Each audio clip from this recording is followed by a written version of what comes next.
Сицилия. Сицилия – это жемчужина нашего века. С давних времен путешественники даже из самых далеких стран хвастаются ее достоинствами, хвалят ее территорию, восторгаются ее необычайной красотой и подчеркивают ее сильные стороны, потому что она вобрала в себе все лучшее от остальных стран. Так описал Сицилию великий арабский географ Мухаммад Аль-Идриси в XII веке.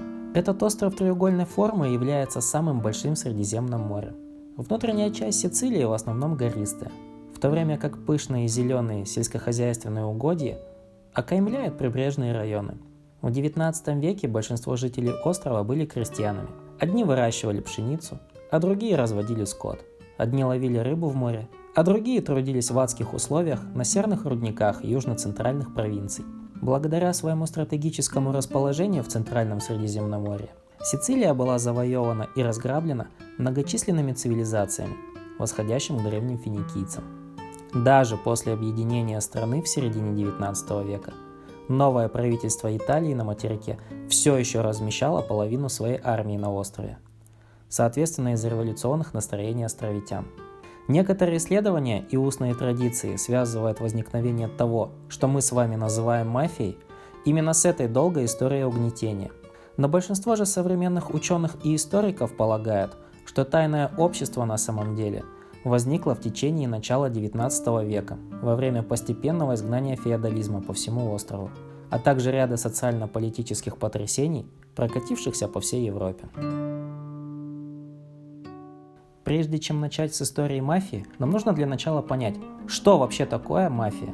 И у вас наверняка сразу же всплывет в голове тайная преступная организация, состоящая из головорезов, занимающихся именно преступностью. Отчасти это так и есть, но все же не совсем так. Мафия – это что-то намного больше, чем просто преступная организация. Это что-то такое, что не так просто поддается объяснению. По сути дела, мафия по своим приметам и действиям мало чем отличалась от знати в любой части земного шара в те годы. Члены любой королевской семьи сами напоминали мафиозных боссов. Они устанавливали законы, которые трактовали в свою пользу. У простого человека не было абсолютно никаких прав. Барон или принц могли отобрать даже последнюю рубаху у нищего, и не дай бог он не захочет ее отдать. И сейчас вы поймете, почему я провел параллель именно со знатью, то есть с правящей властью. Смотрите. Ключом к возникновению того, что мы с вами принимаем за мафию, были столкновения между различными социальными формациями в XIX веке. Например, между землевладельцем и крестьянами, между владельцем шахты и шахтерами, между политиком и электоратом, а также между разбойником и его жертвами. То есть богатые и властимущие использовали преступников, чтобы уладить проблемы с простыми людьми. Когда, например, вместо того, чтобы просто поднять зарплату рабочим или получить голоса, работодатель или политик прибегают к услугам преступников. Все это давало возможность для мафии выступать в качестве посредника между ними, быть некой третьей стороной. По сути дела, мафия – это своего рода посредничество, некая отдельная система, напоминающая самостоятельный институт власти.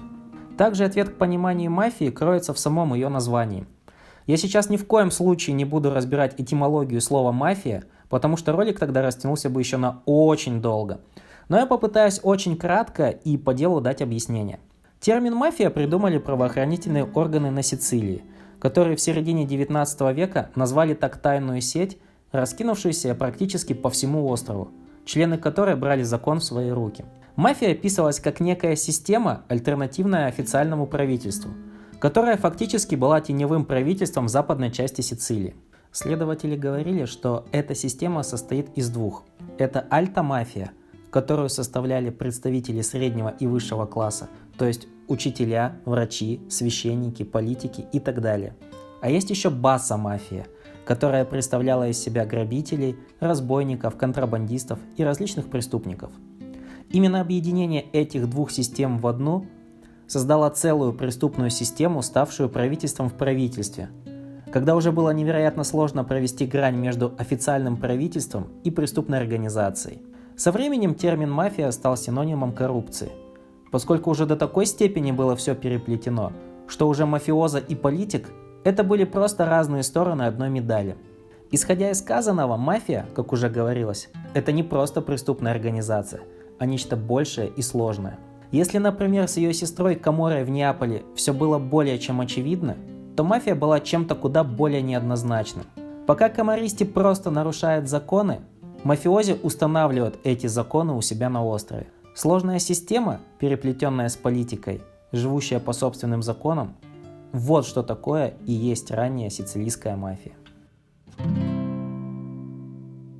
Мафия – это побочный продукт целого комплекса проблем, веками разрывающих Сицилию. И тут я не просто так употребил термин «продукт». Италия славится своей богатой кухней и вкуснейшими блюдами. Но, к сожалению, также и славится своей преступностью. По сути дела, если проводить параллель с кухней, то мафия – это самое омерзительное блюдо Италии, которое было придумано в 19 веке. Рецепт его был незамысловат. Берем Сицилию, которая является у нас кастрюлей, кидаем туда отсутствие нормальных институтов власти, сельский бандитизм, оккупация различными правительствами и, наконец, главный ингредиент – феодальная система Сицилии. Ставим на огонь, которым у нас служат различные революционные движения, прокатившиеся по Европе и Апеннинскому полуострову в 19 веке. Перевешиваем и накрываем крышкой. Даем немного настояться, и вуаля, это ужасное блюдо готово.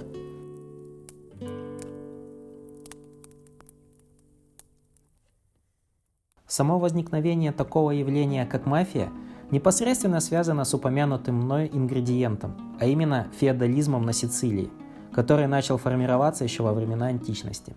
Феодальная система на Сицилии возникла еще во времена финикийцев, которые рассматривали остров всего лишь как свою колонию, максимально эксплуатируя все богатства и ресурсы Сицилии.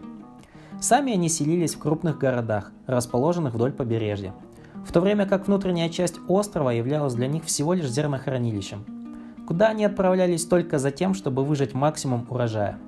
Потом восток острова начали колонизировать греки, сохранив такую же концепцию, как и у финикийцев, то есть проживали в городах на побережье и собирали урожай во внутренних землях. Спустя несколько веков Карфаген оккупировал финикийцев под предлогом защиты от греков, а потом в ходе долгой войны с греками Карфаген просто захватил весь остров. Уже во времена правления карфагенян вся внутренняя часть острова была разделена на систему огромных латифундий, которые раздавали захватчикам или местным правителям, которые были обязаны платить налог натурой, то есть отдавать 10-ю часть урожая. Эти латифундисты обрабатывали землю исключительно руками рабов, захваченных на месте или же привезенных с других районов острова. Во II веке до нашей эры, в ходе пунических войн и поражения Карфагена, Сицилия стала провинцией Римской империи. На остров свозили большое количество рабов, чтобы трудиться на латифундиях, которые теперь контролировались исключительно римскими сенаторами. При правлении римлян латифундии разрослись до невероятных размеров. В центре латифундий стали появляться поместья и огромные склады, задуманные как целые крепости. В период пахоты, сева и жатвы в имении направлялись просто толпы рабов. Сицилия стала житницей Римской империи, где выращивали сельскохозяйственные культуры и скот на продажу по всей империи. Из-за этого местные мелкие и независимые фермеры и скотоводы столкнулись с очень жестокой реальностью, которая предоставила им всего два варианта, и они оба были ужасны. Первый – это просто присоединиться к латифундиям и работать в рабских условиях. Второй – это просто сидеть и смотреть, как эти латифундии поглотят твою землю, из-за чего в таком случае ты просто умрешь от голода. Эта феодальная система осталась практически неизменна при кратком правлении готов, так и во времена длительного правления византийцев и арабов. Но все изменилось в 1060-х годах нашей эры, когда норманы из северо-западной Франции вторглись на остров, освободив его от мусульманского влияния. Норманы принесли с собой феодальные формы, наподобие французских, разделив остров на сеньории, то есть разделив остров на самоуправные феоды, где вся власть была сосредоточена в руках феодала. Это новое устройство глубоко распустило на Сицилии свои корни, поскольку соответствовало прежней феодальной модели, то есть латифундиям и рабовладельческим формам хозяйства. После правления норманнов исторически сложилось, что каждый раз, как остров захватывают новые правители, вплоть до 19 века, новоиспеченный владыка, спеша упрочить свою власть, раздавал земли во внутренних районах Сицилии своим приспешникам или же местным, которые оказали ему наибольшую поддержку при захвате острова, или же были готовы заплатить более высокую цену за предоставленные феоды. После 1282 года, когда испанцы оккупировали остров, те, кто оказал им наибольшее содействие, получали феоды. Так и сформировалась сицилийская знать. Это новые бароны, владевшие одним или несколькими феодами и получившие право на их заселение. Охрана и сторожа этих феодов набирались из головорезов, которые были организованы в частные вооруженные отряды. Постепенно именно к ним и перешла вся неограниченная власть их хозяев-баронов, которые редко появлялись в своих наделах и проживали в Палермо, но также оставались заинтересованы в сохранении своих землевладельческих прав. Нередко случалось, что борьба за политическую власть между несколькими баронами распространялась на их феоды. И тут уже в ход шли убийства, запугивание, угон или убийство скота, отравление воды, поджог посевов и так далее. Это все продолжалось до тех пор, пока одна из сторон не отказывалась от власти и имения. Смотрите, методы, использовавшиеся этими частными ополчениями, фактически способствовали возникновению привычной нам мафии. С 15 по 17 век бароны прекратили свою борьбу и вернулись в свои наделы, а вокруг их сельских дворцов стали появляться городские поселения. Бароны согласились, чтобы их феоды заселили крестьяне, которые получили землю на условиях выплаты оброка. Но с конца 17 века большинство сицилийских баронов покинули свои сельские дворцы и снова вернулись жить в аристократическом великолепии Палермо. Во многом это было связано с угасанием их прежней власти и влияния, поскольку уже в те времена аристократия Сицилии уже была известна своей финансовой несостоятельностью. Естественно, уже ни о каком частном ополчении и речи не шло. Но не могли же они просто бросить свои наделы, поэтому на сцену вышли они. Надзор за поместьями и распределением земли был оставлен на так называемых габелоти, которые платили баронам за пользование имением и в свою очередь сдавали землю в аренду крестьянам. Типичный габелота был амбициозным и беспринципным предпринимателем, который не был заинтересован в личной обработке земли, находящейся под его контролем. Под его опекой крестьяне платили непомерно высокие цены за необходимые семена и материалы. Это помимо обычной ренты и налогов. В связи с переездом баронов в Палермо и невозможностью иметь частное ополчение, их поместья и наделы стали уязвимы для краж и вандализма. Из-за этого габелоти нанимали кампери, вооруженную охрану, для защиты собственности и надзора за крестьянами. Кампери, как часто оказывались, просто друзьями или родственниками габелоти, которые часто преднамеренно ужасно управляли имением, чтобы загнать барона в долги. Теперь же, готовый на все, чтобы выбраться из такой проблемной ситуации, барон чаще всего просто отдавал свою землю габелоте. Именно такие действия и создали основу власти для габелоти, которые затем начали терроризировать как удачливых баронов, так и несчастных мелких фермеров, которые были по соседству от них. Так постепенно и сформировалась культура бандитизма в сельской местности, из которой и пустила корни мафия. Конец преступно-феодальной системы Сицилии наступил в начале 19 века, когда Сицилия была под британской оккупацией во время наполеоновских войн. Именно британцы и внесли изменения в феодальную систему Сицилии, навязав конституционные преобразования, которые отменяли феодальную систему на острове. Фактически это и повлияло на становление мафии. Как оказалось, незадолго до оккупации правительство Сицилии использовало специальные вооруженные отряды для предотвращения роста революционных настроений, связанных с революцией во Франции. Когда в 1812 году британцы протолкнули закон об отмене феодализма, оказалось, что в этом были заинтересованы те вооруженные отряды, без одобрения которых даже не прописывались отдельные статьи. Фактически закон об отмене феодализма, как говорилось, защищал интересы этих людей. Вскоре после этого королевство Сицилия было объединено с Неаполитанским под правлением бурбонов, которые ранее скрывались на острове. Монархия бурбонов начала процесс отмены феодализма. Давняя практика первородства была отменена. Земельные владения больше не могли быть конфискованы для погашения долгов, и примерно пятая часть сицилийской земли должна была быть передана крестьянам. Так возник новый рынок купли-продажи земли, так называемые первые семена сицилийского капитализма. Количество новых землевладельцев стало неуклонно увеличиваться. Хотя постепенное изгнание феодализма и улучшило качество жизни некоторых, многие крестьяне продолжали страдать в тяжелых жизненных и экономических условиях. Сицилийские граждане начали стремиться к свержению монархии бурбонов, и их чувства достигли апогея в неудавшейся революции 1848 года, которая на короткое время изгнала войска бурбонов. Хотя в конце концов порядок в сельской местности был восстановлен, Вторая революция 10 лет спустя, возглавляемая Джузеппе Гарибальди и его экспедицией тысячи краснорубашечников, увенчалась успехом. 7 июня 1860 года Сицилия официально стала частью современной Италии. В годы, последовавшие сразу после объединения Италии, Сицилия пережила серьезные экономические и социальные потрясения. Революционные банды начали собираться в Палермо с намерением свергнуть зарождающее итальянское правительство. В то время как цены на продукты питания взлетели, а бандиты фактически оккупировали сельскую местность, многие крестьяне, которые не могли позволить себе арендовать или покупать землю, часто воровали у тех, кто это делал, чтобы выжить. Особенно сильно пострадали владельцы мелких фермерских хозяйств, чьи владения не находились под защитой империи. Также добавьте к этому более крупную капиталистическую экономику, которая принесла с собой растущий спрос на зерновые культуры и животноводство, больше финансовых и земельных споров, требующих арбитража, значительный скачок преступности и явное отсутствие эффективности правоохранительных органов. Из-за всех этих факторов землевладельцы брали защиту в своих владениях и решение земельных споров в свои руки. Именно весь этот хаос, возникший из этой постфеодальной ситуации, и дал благоприятную почву для того, чтобы мафия пустила свои корни.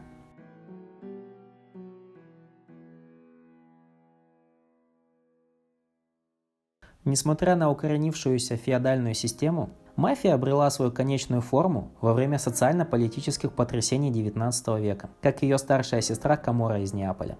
Все началось с 1816 года, когда королевство Сицилия было присоединено к Неаполитанскому. Отныне теперь это объединенное королевство носило название Королевства обеих Сицилий. Сицилия теперь подчинялась Бурбонам в Неаполе. В то же время на территории нового королевства стали набирать популярность революционные настроения о свержении деспотии Бурбонов и создании единого отечества. Эти настроения особо подогревали различные политические и масонские секты, которые пришли из Франции и разрослись по всему Апеннинскому полуострову еще во время Наполеона. Образованные революционеры на территории тогда еще Неаполитанского королевства в начале XIX века основали тайную масонскую секту под названием Карбонарии – угольщики, которые серьезно вели свою подрывную деятельность, в результате которой и оказались в тюрьмах. Знаменитые неаполитанские тюрьмы славились тем, что их контролировали заключенные, а тюремная администрация фактически не имела никакой власти. Когда члены секты попали в тюрьму, они построили отношения с заключенными преступниками и завербовали их в качестве своей охраны от стражников и тюремной администрации Бурбонов. Вскоре эти преступники узнали о преимуществах организации по масонскому образцу. И так и появится Каморра. На Сицилии, как и в Неаполе, когда итальянские патриоты свергнут старый режим, они обнаружат, что делают то же самое, что и бурбоны, а именно ведут дела с организованной преступностью. Но сицилийская мафия с самого начала была намного могущественнее неаполитанской Каморры, гораздо более тесно связанной с политической властью и тесно вплетена в экономическую систему. Почему? Короткий ответ заключается в том, что мафия развивалась на острове, на котором фактически отсутствовали институты власти. Проблемы начались еще до объединения Италии, когда Сицилия принадлежала королевству обеих Сицилий. Авторитет государства Бурбонов на Сицилии был более хрупким, чем где-либо еще. Остров имел вполне оправданную репутацию горнила революции. Помимо полдюжины мелких восстаний, были крупные восстания в 1820 году, 1848 году и, конечно же, в мае 1860 года, когда вторжение Джузеппе Гарибальди спровоцировало свержение правления Бурбонов на острове. Сицилия отныне колебалась между революцией и восстановлением порядка. При Бурбонах Неаполь совершенно не мог навести порядок у сицилийцев, а сицилийцы оказались слишком политически разобщенными, чтобы навести порядок у самих себя. Это было связано с тем, что из-за многовекового самоуправления местных баронов на территории острова единственным подобием органов правопорядка была частная охрана этих баронов. В начале XIX века, несмотря на попытку ввести централизованную современную полицию, ситуация только ухудшалась. Слишком часто, вместо того, чтобы быть беспристрастными исполнителями закона, эти новые полицейские были просто еще одним конкурирующим источником власти среди многих. Просто преступниками в форме. Наряду с полицейскими были частные армии, группы бандитов, вооруженные банды отцов и сыновей, местные политические фракции, угонщики скота. Все они убивали, воровали, вымогали и искажали закон в своих интересах. Что еще хуже, Сицилия также переживала потрясения, вызванные переходом от феодальной к капиталистической системе землевладения. Как говорилось, имущество больше не будет передаваться только от благородного отца к благородному первенцу. Теперь его можно было покупать и продавать на открытом рынке. Богатство становилось более мобильным, чем когда-либо. На западе Сицилии было меньше крупных землевладельцев, чем на востоке, и рынок покупки земли, особенно аренды и управления ею, был более гибким. Здесь было легче стать состоятельным человеком, это при условии, что ты умеешь обращаться с оружием, и, конечно же, у тебя есть друзья среди полицейских и политиков. Вот так выглядела ситуация на Сицилии в начале 1820-х годов. В Неаполе члены секты Карбонариев заключили пакт с Каморрой, но на беззаконной Сицилии революционеры сами становились преступниками.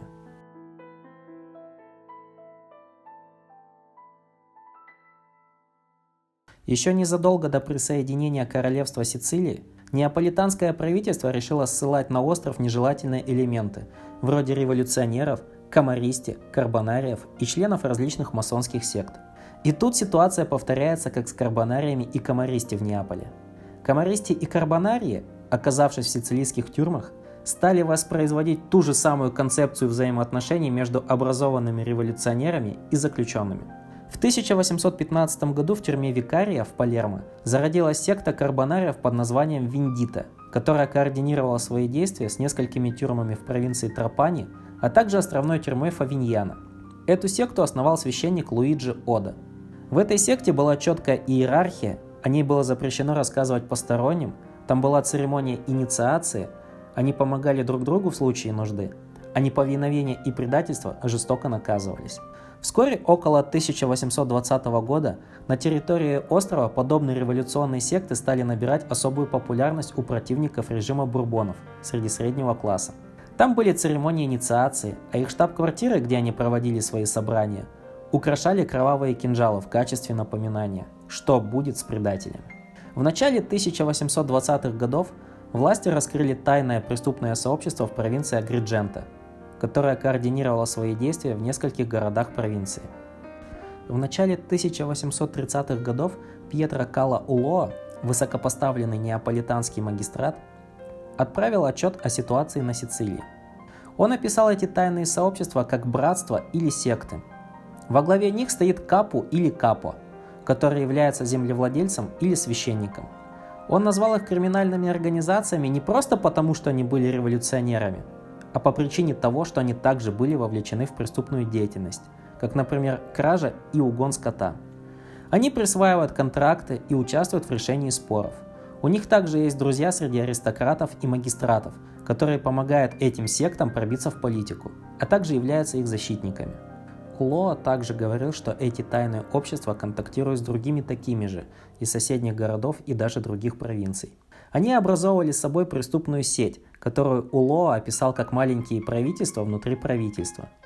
Улоа также писал, что у этих сект есть своя казна, которую они используют в случае нужды. Эта казна, по его словам, пополняется от членских взносов или преступной деятельности, или же от обоих вариантов. Он также говорил, что члены этих сект вымогают землевладельцев деньги, которые платят и молчат в надежде, что их оставят в покое. Все, что описал Улоа, очень напоминает мафию. Но было ли это на самом деле мафией? Боюсь, что у нас нет ответа на этот вопрос, банально из-за того, что у нас все еще на руках очень мало информации о том промежутке времени. Но также хотелось бы отметить еще один очень важный момент. В своем докладе Улоа использовал еще один термин для обозначения этих так называемых сект или братств. Это партити, то есть партии. Через несколько десятилетий один мафиоза нарушит клятву и станет давать показания. Он скажет, что преступные организации на Сицилии назывались партити, и это уже точно не могло быть совпадением. Скорее всего, мафия сформировалась в период между 1810 и 1830 годами, но не позднее. И на ее формирование очень сильно повлияли такие внешние факторы, как британская оккупация и масонские политические организации. Мафия очень многое позаимствовала от карбонариев, как Каморра в Неаполе. Но лично я не думаю, что она была непосредственным продуктом масонов, как считают многие. Также важно отметить, что считается, что мафия зародилась именно в Палермо и его окрестностях. Но тут я тоже позволю себе вставить свои 5 копеек. Сразу хотелось бы подчеркнуть, что я ни в коем случае не утверждаю, но есть основания полагать, что мафия зародилась именно в сельской местности, и именно там начала формироваться ее сила. Некоторые исследования показывают, что мафия могла зародиться как сельский феномен, благодаря чему она и проникла в местные муниципалитеты. Это связано с упомянутыми мною габелоти, которые, используя компере, встали между политикой, финансами и трудом. Как выразился историк и исследователь Джон Дики, габелоти стали инструментом местного самоуправления. Такие взаимоотношения и сформировали принцип мафии. Также хочется отметить, что некоторые мафиозные династии начинались с габелоти. Более того, тогдашние отчеты правоохранительных органов, в том числе и УЛО, показывают, что весь криминал был сосредоточен на юге провинции Палермо, а также в провинциях Агридженто и Трапани. Основываясь на докладах тех лет, повторюсь, опять же, это только мое мнение, но мафия могла зародиться в Агридженто, рядом с границей с Палермо. Тем не менее, но как бы то ни было, давайте перейдем к тому периоду, когда мафия уже стала неотъемлемой частью острова.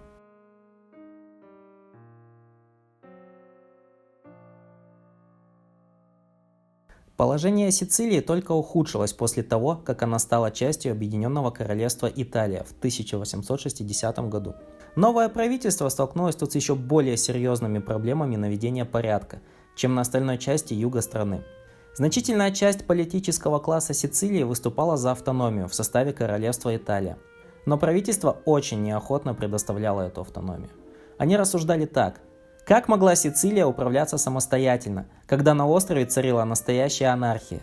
Это реакционное духовенство, ностальгирующее по монархии бурбонов, революционеры, которые хотели республики и были готовы объединиться с преступниками для ее установления, и местные политические клики, которые воровали, убивали и похищали на своем пути к власти. Однако единственной альтернативой автономии для нового правительства было военное право, то есть военное положение и обязательный воинский призыв. Они правили Сицилией железным кулаком и тем самым заставили себя ненавидеть. В 1863 году произошло первое столкновение с представителями нынешней власти. Барон Туризи Колонна, патриот и революционер, в 1860 году был назначен начальником Национальной гвардии и пытался сделать так, чтобы революция просто не скатилась в анархию. Летом 1863 года он стал жертвой хорошо спланированного покушения, когда возвращался из своего загородного имения в Палермо. Его экипаж попал в засаду, устроенную 5 неизвестными, которые открыли огонь. Колонна и его извозчик чудом спаслись, укрывшись в лимонной роще возле дороги. В следующем году он стал членом итальянского парламента и на своем новом посту написал то, что перевернет историю. Он написал памфлет под названием «Общественная безопасность на Сицилии». Это первая книга, посвященная мафии, которая теперь станет объектом интереса со стороны нового правительства. Хладнокровие Туризи Колонны не уступало его статусу. Закон и порядок были острой политической проблемой, когда он написал свою брошюру в 1864 году. Правительство пыталось заявить, что оппозиция замышляла заговор против нового итальянского государства и стремилась вызвать беспорядки для достижения своих целей. Оппозиционные же политики утверждали, что правительство усиливает кризис правопорядка, пытаясь заклеймить их как преступников. Но Туризи Колонна занял осторожную позицию, которая не понравилась бы ни одному из лагерей. Он указал, что организованная преступность была мощной силой на Сицилии. И так было много лет.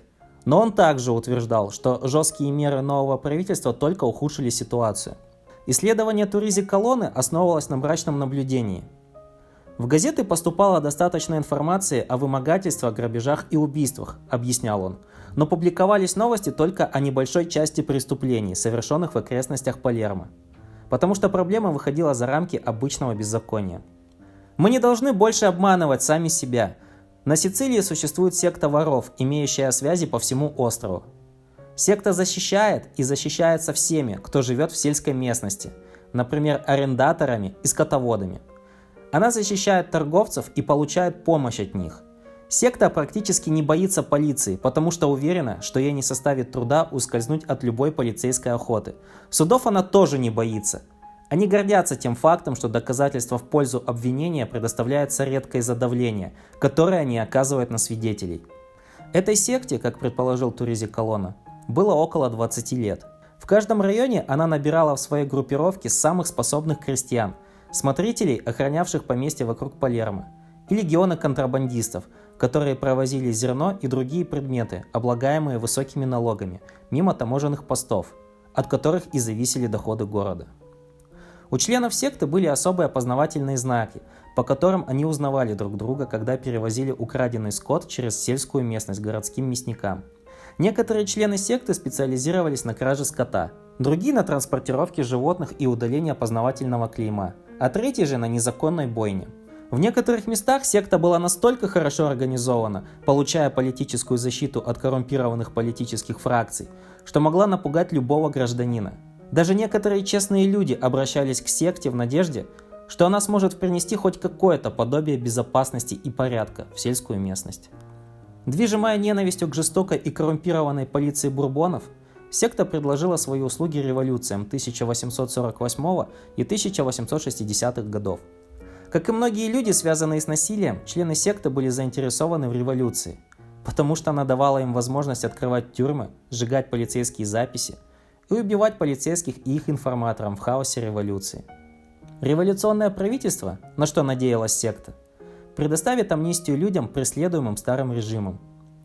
Новое правительство будет формировать новое ополчение, которое нуждается в сильных новобранцах, и давать работу героям борьбы за свержение старого порядка.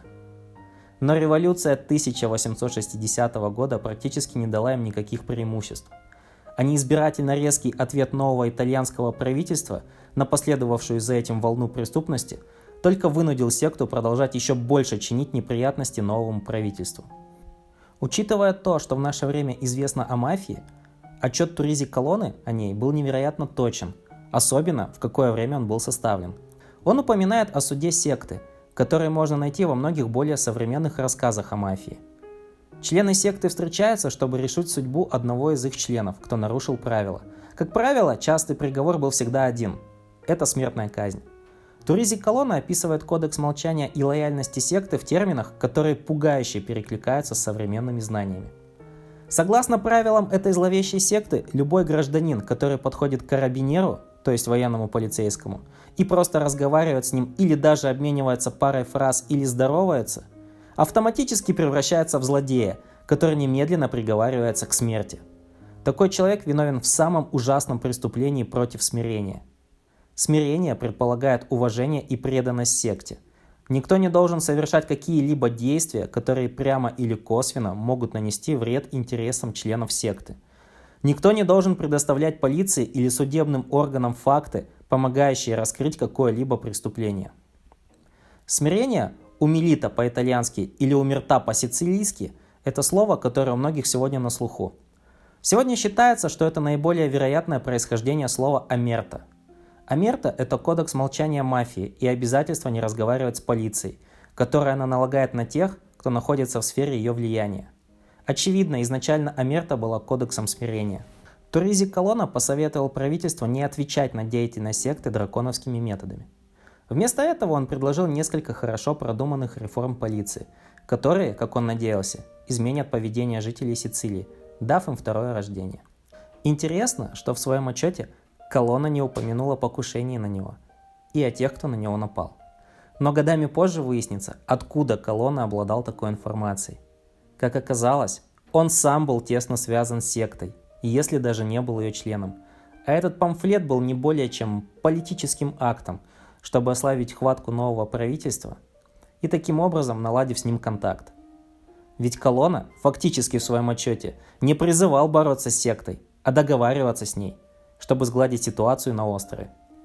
В 1865 году, спустя всего пару месяцев после отчета Колонны, секта обзавелась своим конечным названием – преступное сообщество или мафия. Мафия была могущественной и сильно завязана в сицилийской политике. По крайней мере, так сообщил один правительственный чиновник. Слово «мафия» писали с двумя «ф». Что бы ни означало это новое слово «мафия» или «мафия», кстати, правильное написание этого слова также служит предметом изучения. Оно послужило очень хорошим поводом для еще одной репрессии.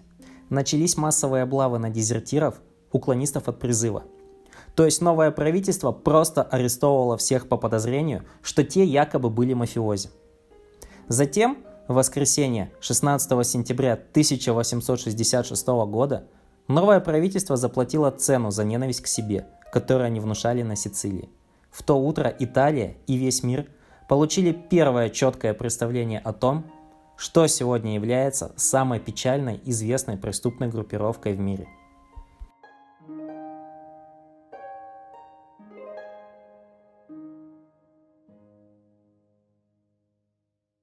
Городок Монреале, расположенный возле Палермо, славился своей равниной Конка-де-Оро, на которой раскинулись цитрусовые рощи, которые фактически кормили весь остров. Но Конка-де-Оро была самым беззаконным местом на беззаконном острове Сицилия. Считается, что это была родина сицилийской мафии. Поэтому никого не удивило, что когда беда вошла в Палермо утром 16 сентября 1866 года, и она пришла из Конка-де-Оро, когда вооруженный отряд из 300 человек из Монреаля двинулся штурмом на Палермо свергать действующую власть. Прошло 7,5 дней, прежде чем войска сумели навести порядок. Восстание сентября 1866 года произошло в ужасное время для итальянского национального духа. Одной из причин первоначального успеха повстанцев было то, что в Палермо был небольшой гарнизон.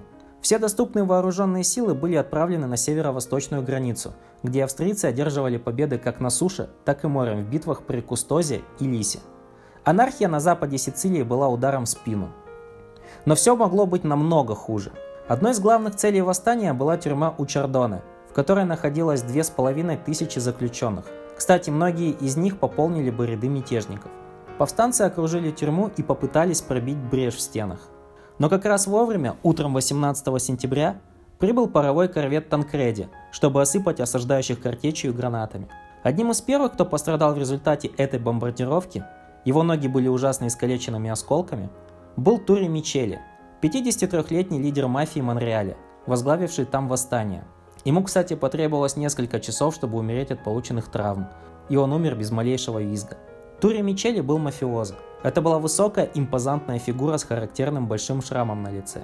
Насилие было его средством к существованию. Сам его вид с аркебузой на плече вселял ужас в сельскую местность вокруг Палермо. Тем не менее, к моменту смерти Мичели был также человеком денег и собственности, одним из самых богатых людей в Монреале.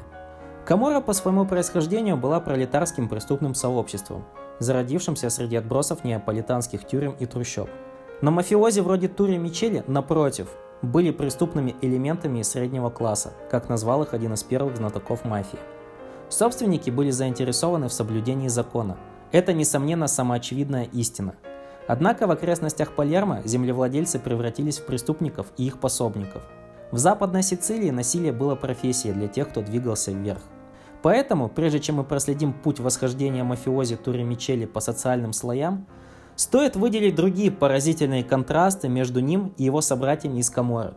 Например, лидеры Каморры всегда славились своими преступными биографиями. Тем не менее, но тюрьма не фигурирует в документальных записях, которые Тури Мичели оставил после себя. Насколько нам известно, Мичели не провел в тюрьме ни дня, и то же самое можно сказать о многих других мафиозных боссах того времени. Первый секрет резкого прихода к власти Тури Мичели заключался в бизнесе, которым он занимался. Земля на равнине Конка-де-Оро была разделена на небольшие приусадебные участки, и преобладающими культурами там были оливки и виноград, и особенно апельсины и лимоны. Цитрусовые деревья, безусловно, вызывали у посетителей эстетическое чувство, но они также обеспечивали самый важный экспортный бизнес Сицилии. Из Палермо лимоны в основном отправлялись через Атлантику, на растущий рынок Соединенных Штатов. Цитрусовые приносили серьезные деньги. В 1860 году было подсчитано, что лимонные плантации Палермо были самыми прибыльными сельскохозяйственными угодьями в Европе. Большая прибыль привлекала большие инвестиции. Чтобы создать апельсиновый или лимонный сад из ничего, требовалось гораздо больше, чем просто воткнуть несколько деревьев в землю. Это был дорогостоящий и долгосрочный проект. Чтобы защитить растения от холода, пришлось построить высокие стены. Нужно было проложить дороги, построить складские помещения и рыть оросительные каналы. Фактически, сложное орошение было жизненно важным, потому что при правильном поливе цитрусовые деревья могли собирать урожай дважды в год, а не один раз. Тем не менее, после того, как все эти заделы были сделаны, деревьям еще требовалось около 8 лет, чтобы они начали плодоносить, и еще несколько лет, прежде чем инвестиции начали бы приносить прибыль. В Конка-де-Оро, как и везде в мире, инвестиции и прибыль были связаны с третьим незаменимым ингредиентом капитализма, то есть риском. Но риск тут представлял собой парней в вельветовой одежде с ружьями. Мафиози из глубинки Палермо научились искусству рэкета, разрушая фруктовые рощи или угрожая разрушить их. Они выжимали деньги из лимонов. Тут вариантов было множество. Они могли рубить деревья, запугивать рабочих, лишать оросительные каналы воды в критические моменты сезона, похищать землевладельцев и их семьи, угрожать оптовикам и извозчикам. Да вариантов было в принципе вообще множество. Мафиози же были многолики. Они были людьми, которые контролировали шлюзы драгоценных ирригационных каналов, сторожами, охранявшими рощи ночью. Они были брокерами, которые продавали лимоны на рынке, подрядчиками, которые управляли рощами от имени землевладельцев. И они также были бандитами, которые похищали фермеров и крали их очень ценный урожай. Создавая риск одной рукой и предлагая защиту другой, мафиози могли проникнуть в бизнес цитрусовых и манипулировать им множеством способов. Некоторые из них, такие как Тури Мичели, могли даже совершить вандализм и убить на своем пути, чтобы завладеть лимонной рощей. Мафиоза Тури Мичели был преступником и землевладельцем. Но как показали сентябрьские события 1866 года, он также был революционером, как и другие боссы ранней мафии. Сицилийские революции стали еще одним важным двигателем для восхождения мафии. Потому что когда пришла революция, что, кстати, происходило регулярно, она оказалась полезной для криминального бизнеса. Типичный мафиоза понимал этот факт куда лучше, чем типичный каморриста. Неизбежная разбериха революции предоставила таким людям, как Тури Мичели, возможность открывать тюрьмы, сжигать полицейские записи, убивать полицейских и их информаторов, а также грабить и шантажировать богатых людей, связанных с падшим режимом. Но затем, когда кровопролитие оканчивалось, эти новые революционные правительства, лидеры которых нуждались в силовиках, давали амнистию могущественным людям, которых якобы преследовал старый режим. На Сицилии, в гораздо большей степени, чем в Неаполе, революция была испытательной площадкой для организованной преступности, а также стартовой площадкой для подъема многих гангстеров по социальной лестнице. На примере Мичели можно сложить картину, что представляли из себя политические потрясения для мафии. Смотрите, до восстания 1848 года Мичели был простым бандитом, занимаясь угоном скота и грабежами. Но зато теперь он у нас стал революционером. Потом, когда войска бурбонов вернулись в Палермо и наводили порядок, Мичели сразу же переметнулся, также поимев с этого выгоду. В 1860 году Мичели снова безразлично перешел на другую сторону и поддержал борьбу Гарибальди против бурбонов. Естественно, что потом его завербовали в Нацгвардию. Под контролем Мичели Национальная гвардия в Монреале была описана в официальном отчете от июля 1862 года как состоящая из, цитирую, грабителей, каморристи, бурбонских роялистов и коррумпированных людей. Мичели не добился такого же успеха в построении своей карьеры при новом итальянском правительстве, как при бурбонах.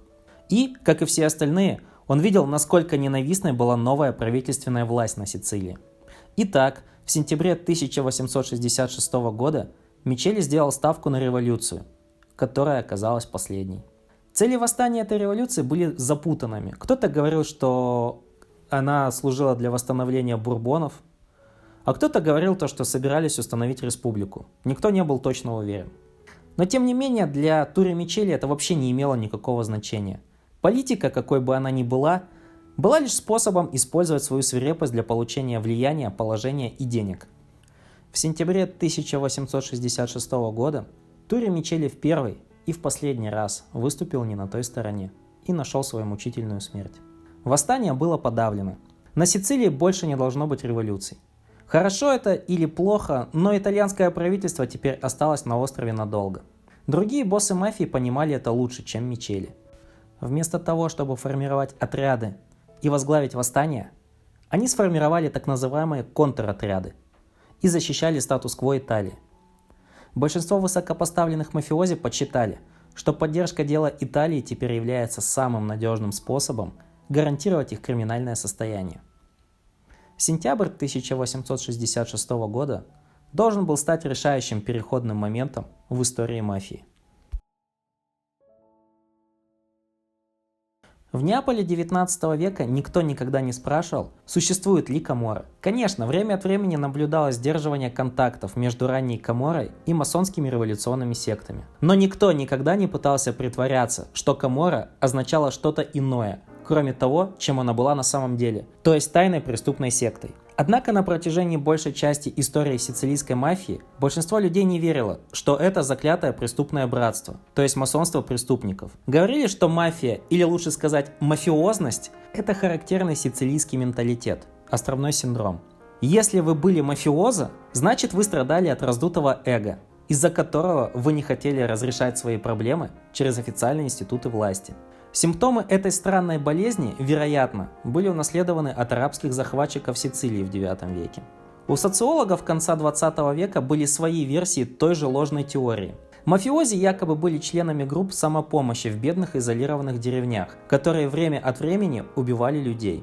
Или они были местными решателями проблем и посредниками, то есть судьями, чьим залом суда была площадь, а чей свод законов был древним и неписанным кодексом чести. Мэдоу Сопрано, дочь босса мафии из популярного телесериала «Клан Сопрано», прекрасно подытожила теорию, сказав, что мафия была неформальным методом разрешения конфликтов в средиземноморских обществах. But the truth is, they bring certain modes of conflict resolution from all the way back in the old country, from the poverty of the Mezzogiorno, where all higher authority was corrupt. Как мы увидим, этот клубок мистификации был намеренно сплетен мафией и ее союзниками из правящего класса Сицилии. Одна из основных причин, по которой сицилийская мафия так долго была самой могущественной преступной организацией Италии, и заключалась в ее способности увековечивать иллюзию того, что ее просто вообще не существует. Иллюзия была впервые создана в годы после восстания в Палермо 1866 года. С точки зрения нового правительства, жалкая история восстания 1866 года действительно имела героя в лице Антонио Старабы, маркиза Рудини и мэра Палермо. Как и все мэры того времени, он был назначен непосредственно королем, а не местным населением. Рудини получил работу в Палермо, потому что, несмотря на то, что он сицилиец, он был лоялистом нового правительства. Его прямота и храбрость среди хаоса сделали честь итальянскому флагу и вызвали восхищение европейской прессы. Маркиз Рудини получил платформу для выражения своего мнения через 8 месяцев после восстания в Палермо, когда парламентская комиссия по расследованию прибыла на Сицилию, чтобы извлечь уроки из сложившейся ситуации. Они слышали, как Рудини дал показания, в которых шокирующая ясность затрагивала проблему мафии. Мафия могущественна, возможно, даже более могущественна, чем думают люди. Раскрыть ее и наказать очень часто невозможно, потому что нет доказательств ни преступления, ни того, кто виноват. Нам никогда не удавалось собрать достаточно доказательств, чтобы подготовить судебное разбирательство и довести его до успешного завершения. Только люди, пользующиеся защитой мафии, могут свободно передвигаться по сельской местности. Отсутствие безопасности привело к следующей ситуации. Любой, кто хочет уехать в деревню и жить там, должен стать разбойником. Альтернативы нет. Чтобы защитить себя и свою собственность, вы должны получить защиту от преступников и каким-то образом связать себя с ними. У Чердоне, тюрьма Палермо, это своего рода правительство. Вот где издаются правила, приказы и так далее. В Учердоне знают все. Так что это может принести нас к мысли, что мафия официально признает своих боссов. В сельской местности вокруг Палермо очень распространены преступные группировки, и есть много разных боссов. Но они часто действуют в согласии друг с другом и обращаются к Учердоне за лидерством. Их цель – это разбогатеть в беспорядке и уничтожить врагов. Короче говоря, грабеж и вендетта. Рудини был прав. Или, по крайней мере, он был настолько прав, насколько это было возможно на том раннем этапе изучения мафии. Разумеется, разговоры о мафии были политически выгодны молодому маркизу. Во-первых, это избавило его от необходимости возлагать на него свою долю вины за восстание. Его властная политика на посту мэра сделала его самым ненавистным человеком в Палермо. Тем не менее, теперь мы можем оценить, насколько далеко продвинулся к полному пониманию мафии Рудини. Он был особенно проницателен в понимании того, как владельцы собственности в этом районе должны были привязать себя к мафии. Угрозы и обещания, которые помогли мафии получить такой большой кусок цитрусового бизнеса, также принесли им свободу от закона и друзей на высоком уровне. В этом и заключался настоящий шок от слов Рудини.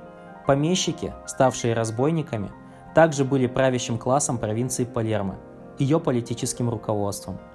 У уверенного в себе молодого маркиза Рудини, конечно же, не было ответов на все вопросы. Он был достаточно разумным, чтобы признать это. Он признался, что не может сказать, например, сколько боссов и сторонников было у мафии. Чтобы по-настоящему оценить силу и влияние мафии, Нам нужно лучше узнать эту загадочную организацию. 10 лет спустя еще одно парламентское расследование коснулось мрака сицилийских дел. В марте 1876 года на этот раз в Рим маркиза Рудини вызвали, чтобы продемонстрировать, действительно ли ему удалось лучше узнать эту загадочную мафиозную организацию. Тем временем политическая карьера Рудини сделала дальнейший прогресс. В 1869 году он на некоторое время стал министром внутренних дел. Однако годы, казалось, подорвали его уверенность. Его взгляды на мафию теперь были нерешительными, скользкими и запутанными. Он начал с того, что на Сицилии общественное мнение было, так скажем, сбито с пути, таким образом, что преступники стали симпатичны местному населению. Возможно, чувствуя, что эти слова не подходят для Сицилии, он попытался заявить, что это то же самое происходит во всех странах мира. Не обращая внимания на озадаченные хмурые взгляды сидящих перед ним членов комиссии, он ошибся. Теперь, когда общественное мнение и даже само моральное чувство любого населения сбивается с пути, как я описал, в результате возникает мафия. Знаменитая мафия. Но что это за мафия? Прежде всего, позвольте мне сказать, что есть добродушная мафия. Мягкая мафия – это своего рода бравада. Странная склонность не позволять издеваться над собой. Вместо этого вы запугиваете других. Речь идет о поразительной позиции. Позиции фарса или розыгрыша, как сказали бы французы. Таким образом, я сам мог бы быть милым мафиозо. Не то чтобы я такой, но вкратце, каждый, кто уважает себя, кто имеет немного преувеличенного высокомерия, может стать им. Затем пустые показания Рудини перешли к тому, что он назвал злобной мафией, что по его утверждению было неудачным результатом атмосферы, созданной милосердной мафией. Как будто он еще не сделал достаточно, чтобы сбить с толку своих слушателей. Он разделил злостную мафию на два разных и явно не связанных между собой типа. Сначала была тюремная мафия, но она все равно почти исчезла. Потом было то, что он назвал высшей мафией. В отличие от тюремной мафии, высшая мафия не была настоящим преступным сообществом. Вместо этого было то, что он назвал солидарностью в преступлении.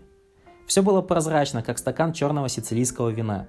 Никакого упоминания об организации, никаких упоминаний о начальниках или связях между тюрьмами и преступниками на воле, никаких упоминаний о помещиках, которые становятся разбойниками, или о рэкете, никакого упоминания о лимонных рощах, свидетелях запугивания или грабежах и вендеттах, ни даже предположения, что есть чему поучиться.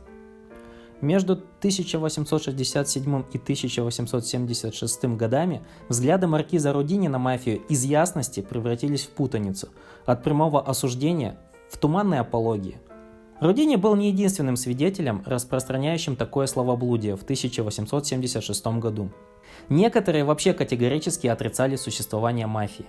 Многие другие говорили о хорошей мафии и плохой мафии, о том, что островитяне гордо берут закон в свои руки и так далее.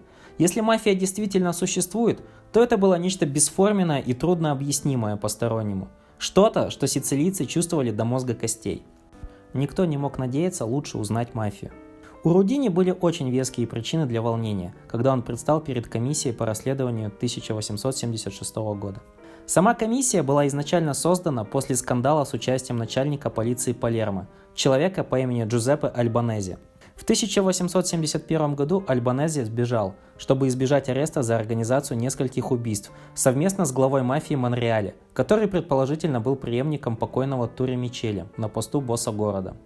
Находясь в бегах, начальник полиции Альбанези был принят в Риме не менее, чем самим премьер-министром, который пообещал ему защиту со стороны правительства. Неудивительно, что на Сицилии возник протест, когда несколько месяцев спустя Альбанези был оправдан за отсутствием улик. Затем, в июне 1875 года, появились новые скандальные подробности о шефе полиции. Его любимый информатор из преступного мира возглавлял банду преступников, которые совершили серию краж со взломом. Добыча была обнаружена в доме полицейского, работавшего в офисе Альбанези. Рудини был глубоко замешан в этом скандале, поскольку первым назначил Альбанези. Рудини также был министром внутренних дел, непосредственно отвечая за политику правопорядка, когда Альбанези использовал мафию для убийства людей в Монреале.